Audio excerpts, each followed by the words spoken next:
Mario, and you're watching Cybernet.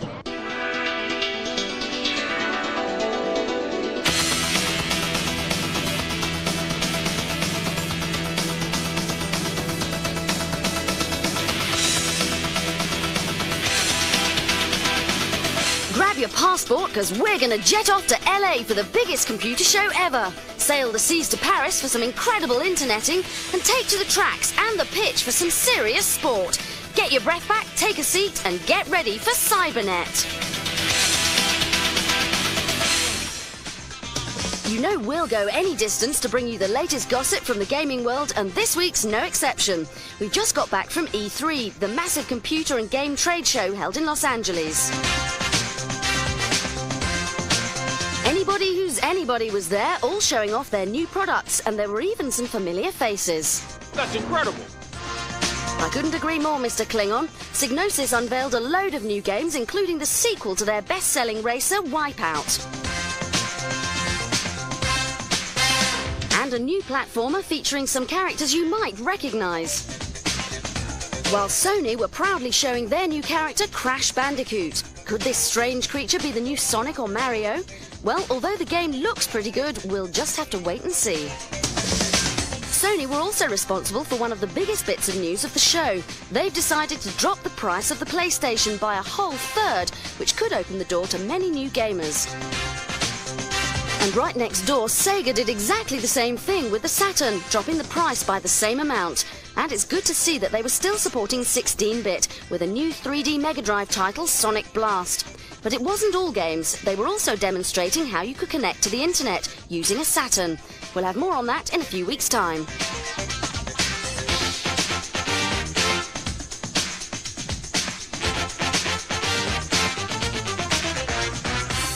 But blowing everyone else away at this year's E3 was Nintendo. They definitely had one of the biggest and most crowded stands. And why? Because they were officially showing their new N64 machine and a selection of the titles planned for it. There was an impressive laser show, and Mario's arch-rival Wario even got a look in. Oh, hello, I'm on TV, look. They were also revealing their new slimline Game Boy, as well as new SNES titles like Donkey Kong Country 3, and we'll be showing you much more of those very soon, promise. X007 George Lazenby was just a few feet away from the chaos promoting a new title, Fox Hunt. But why is he appearing in a computer game? The reason I'm in it is because it's based on the James Bond theme, and I was too old to play James Bond. So they thought, why not use him as a Q-type character? Being George Lazenby. I said, why not? But it wasn't just famous people at E3. All sorts of strange characters were walking around.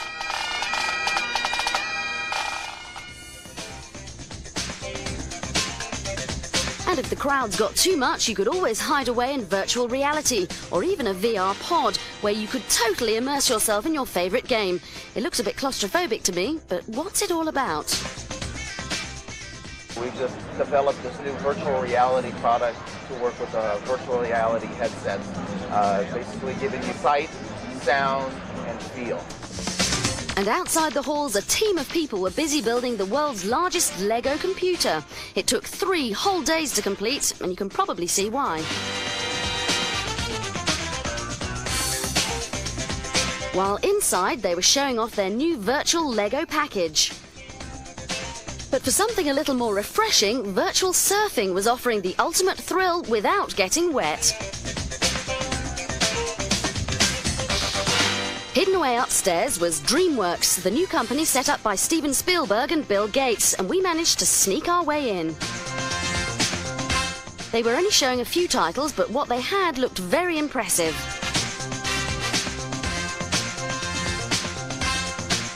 Everyone at E3 seemed to be having a good time, and there was so much going on that we can't fit it all in this week. If you don't believe how massive it was, just look at the effect it had on a few of the visitors. It was just too much for some.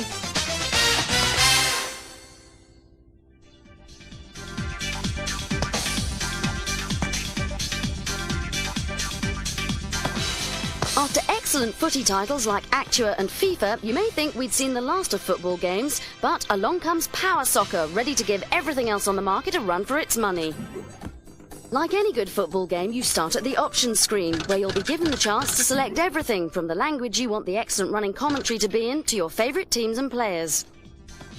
It'll take some time because there's loads to choose from. Once the action starts, you won't be disappointed. The control you have over your players is extremely versatile, with something for the beginner and the football master. You can even try and get to grips with the special modes built into the game. These include spectacular tricks like volleys, juggling and bicycle kicks. This game still lacking something. The attention to detail is also second to none, with all of the major European teams included in the game. And by the way, whoever decided to make the footballers limp about when injured deserves a round of applause. In fact, it really is difficult to fault this game, and PlayStation owners are in for a real treat. Excellent play. Well, football games have come a long way since the days of sensible soccer and striker, and inviting a few friends around for your very own mini tournament may now be the next best thing to playing it for real. In fact, the only difference is you certainly won't get as fit sitting in front of your PlayStation. This is a real joy to watch. So you've played Wipeout on the PlayStation and Screamer on the PC, and you've also had a go at Sega Rally. Well, if you're still not tired of the been there and done it racing game, well, we have something which might be worth taking a look at. World Rally Fever sees you racing all over the world, visiting glamorous places like New York, Brazil, Tokyo and Tibet. 1 minute you might find yourself surveying the beauty of the English countryside, roaring past rolling hills and jumping over water trenches. Then it's across the water to the easy life of the French country gentleman. But please don't forget to say bonjour to the sheep. The game offers a range of suitable levels from the rookie right through to all you speed demons out there. Just make your choice from the 8 different races on offer, wait for the green light, put that foot down. What makes this game so much fun is it's easy to use. Everything is kept simple and it's perfect for all you PC owners who haven't crept up to the world of Pentium processors yet. Just make sure you mind those big old gaps in the road. Okay, the graphics might not be up there with the best, but the game cannot be faulted for its sheer playability and overall appeal. If you're after a racing game which doesn't take a week to learn how to play, World Rally Fever could be the one for you.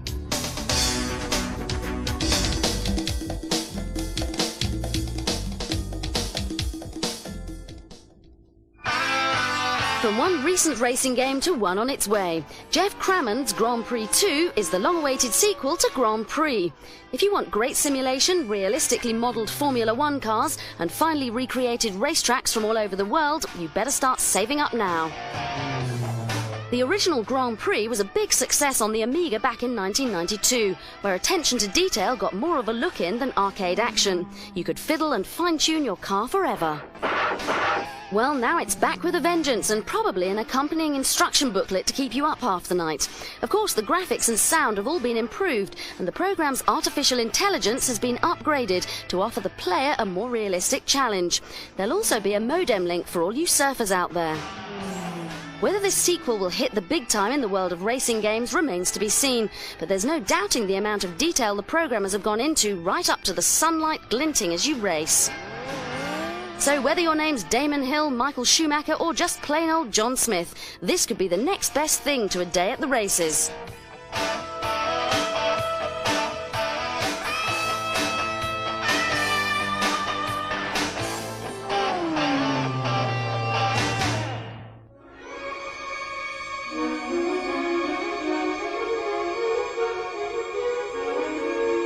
Time now for a pint-sized heroine as the minuscule Thumbelina ventures her way onto PC. This is an interactive storybook based on Don Bluth's recent animated movie. Once upon a time, there was a lovely woman who longed to have a child to call her own. You flick through the story of Thumbelina and everything's read out loud as you go along. If you don't want to hear the narrator, you can select to simply read the story yourself, or just click on the bottom of the page to turn over. Thumbelina is a beautifully detailed package, and it's more than just a book.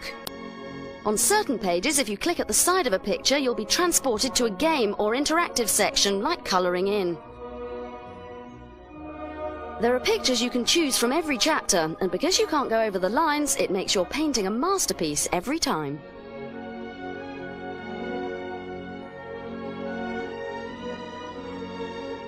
There's also a musical section where the characters come to life and sing the songs from the movie. And if you listen hard enough, you'll even find some tracks by Barry Manilow. Yep, it's true.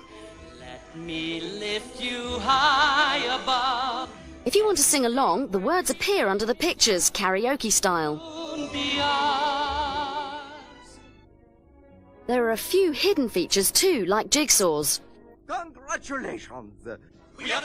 Basically, Thumbelina's a well-designed package, though there's not much more to it than the story and a few extras. But it's perfect for the 3 to 8-year-old age group it's aimed at. Maybe I could take notes. We are free and independent, we go everywhere, and we gachi all the way. We're gonna teach you how to samba and to ramba and la bamba, every number tambolina, say hola! And now let's see what multimedia titles have made it into the top 10. Moving down one place to 10 is World Atlas and Almanac. MTV Unplugged is still making music at 9. A never-ending source of amusement is Dogs at 8. At 7, no change for Star Trek Omnipedia. There's little movement in this case for Pause at 6. Straight in at 5 is the sequel to Redshift, Discover Astronomy. Sting is still singing as he moves down 2 places to 4. At 3, there's no change for the Film Buffs package Cinemania 96. Redshift 2, keeping us stargazing, moves up to 2. But still at number 1 is the amazing Encyclopedia Encarta 96.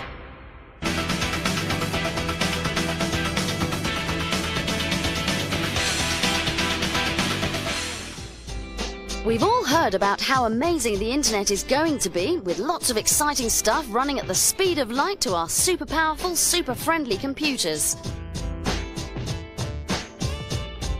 Of course, right now, the reality of the net is something far slower and far less fun. Trying to convince us that internet pages are about to change were a bunch of suits at a recent World Wide Web Expo in Paris. It's true. Pages are essentially static. They don't change. You make a request, you get a page. The World Wide Web beginning to emerge, however, is something much more object-oriented. And what that means is that when you select a page, that page will be created dynamically, on the fly, customized for you. Part of this tailor-made web page future involves new add-ons to the web, like Shockwave, which makes putting animation in a page simple, and Java, which started out doing the same thing, but now does a whole lot more. Java is a programming language for internet and interactivity over internet. What you can do with Java is, for example, download an application which is a 3D viewer on your machine.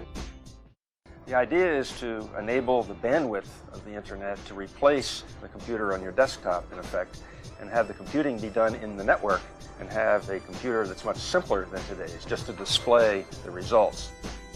Change, change, change. Will it ever stop? Judging by this exhibition, not for a while. The technology to make the net what it should be is already here, but it'll only happen when we can afford to put it in our homes.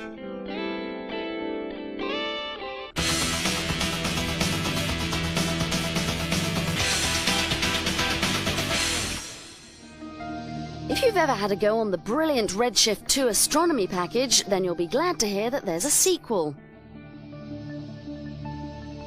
Not called Redshift 3 as you might suspect, Discover Astronomy is basically a souped-up version of its predecessor. Just like Redshift, Discover Astronomy is also programmed by ex-employees of the Russian space program, so you can be sure that all the facts are pretty accurate.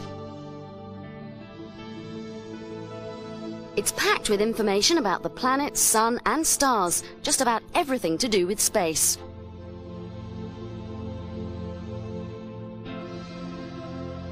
One of the best features of this package is the layout. It's very simple, yet very well presented, so if you want to check out anything from asteroids to the Big Bang and comets, they're rarely more than a click away. The video footage is very high quality, and the explanations are clear and concise. Ordinary timekeeping is closely linked to the apparent position of the sun in the sky. Local time is a kind of solar time. But if galaxies are more your kind of thing, then not surprisingly there's loads about them too, including some footage about their history. In the early universe, galaxies were much closer together than they are now. Collisions and mergers were common. My favourite part of this package has to be the starry skylines. These demonstrate the position, movement and arrangement of stars in the sky at a particular time.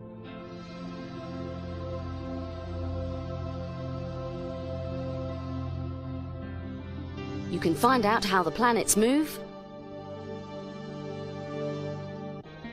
or how the moon casts a shadow on our planet Earth.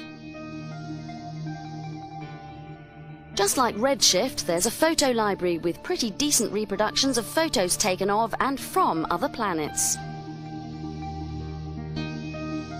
There aren't mountains of text on this CD, just the right amount to explain everything fairly thoroughly. Overall, Discover Astronomy really hits the mark and achieves what it sets out to do, which is present factual information clearly and in an interesting way. If you're into the stars, then home in on this one.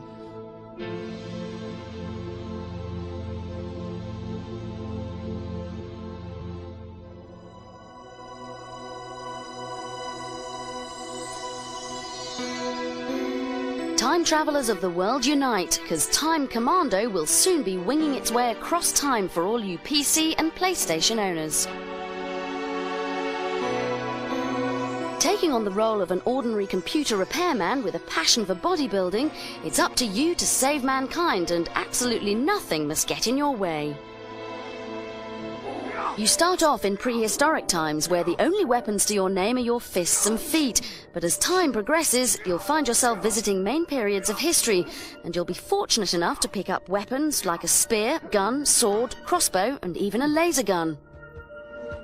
And as you make your way through space and time, you'll get the chance to shake hands and then shake off all manner of nasty creatures. Time Commando will feature 9 periods of history, ranging from the classic American West, medieval Europe and ancient Rome, right through to the future and the world of the computer. As you continue your trek through time, your enemies will follow the same evolution, becoming much more aggressive, and of course at every major turn in time, you'll be dressed accordingly, so there's no excuse for looking out of place. Visually, it's really impressive, with all of the enemies and weapons in 3D, complete with real-time animation. The use of a roving camera will enable you, the game player, to move freely in a number of directions, as well as zoom in and out of the action. From what we've seen, Time Commando looks like being an impressive piece of software. It's brought to you by Adeline, the makers of the hit PC game Little Big Adventure, so it's bound to be a time-travelling opus through the galaxy.